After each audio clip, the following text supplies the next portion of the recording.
You, John Fitzgerald Kennedy, do solemnly swear I, John Fitzgerald Kennedy, do solemnly swear that you will faithfully execute the office of President of the United States that I will faithfully execute the office of President of the United States and will, to the best of your ability, and will, to the best of my ability, preserve, protect, and defend the Constitution of the United States. preserve, protect, and defend the Constitution of the United States. So help you God.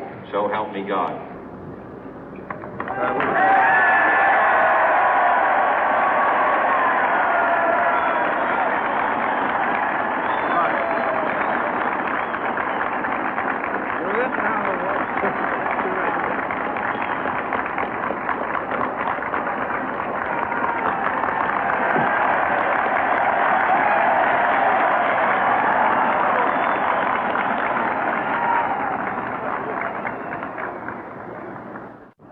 Vice President Johnson, Mr. Speaker, Mr. Chief Justice, President Eisenhower, Vice President Nixon, President Truman, Reverend clergy, fellow citizens. We observe today not a victory of party, but a celebration of freedom, symbolizing an end as well as a beginning, signifying renewal as well as change. For I have sworn before you and Almighty God the same solemn oath our forebears prescribed nearly a century and 3/4 ago.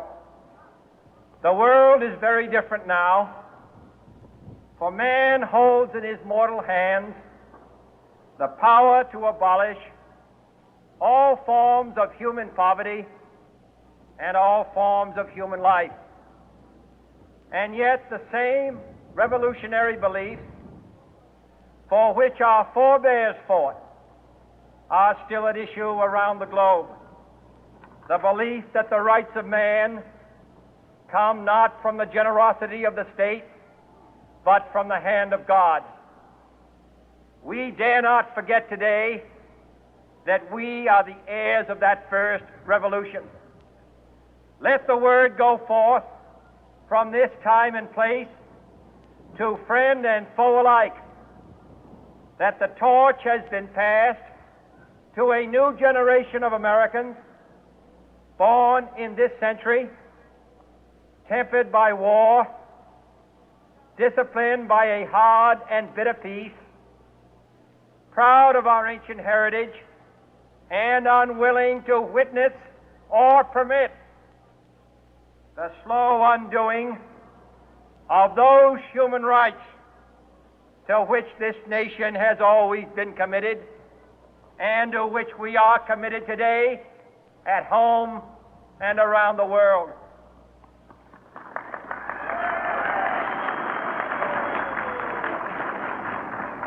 Let every nation know, whether it wishes us well or ill, that we shall pay any price, bear any burden, meet any hardship, support any friend, oppose any foe to assure the survival and the success of liberty.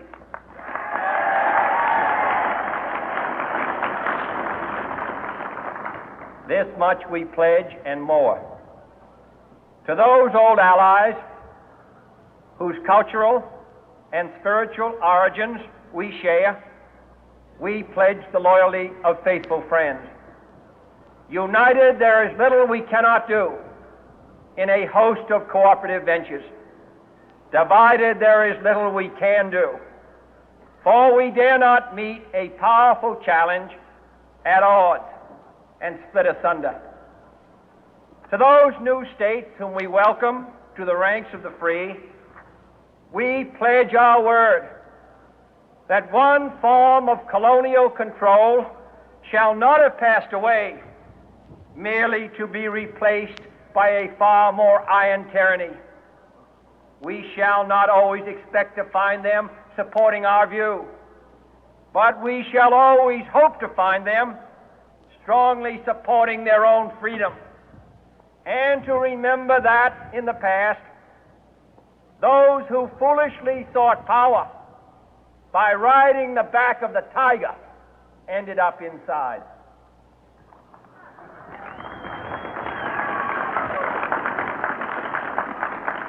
To those people in the huts and villages of half the globe struggling to break the bonds of mass misery, we pledge our best efforts to help them help themselves for whatever period is required, not because the communists may be doing it, not because we seek their votes, but because it is right.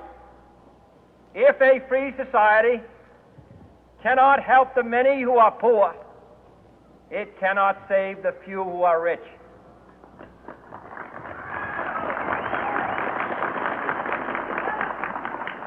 To our sister republics south of our border, we offer a special pledge to convert our good words into good deeds, in a new alliance for progress, to assist free men and free governments in casting off the chains of poverty. But this peaceful revolution of hope cannot become the prey of hostile powers. Let all our neighbors know that we shall join with them to oppose aggression or subversion anywhere in the Americas. And let every other power know that this hemisphere intends to remain the master of its own house.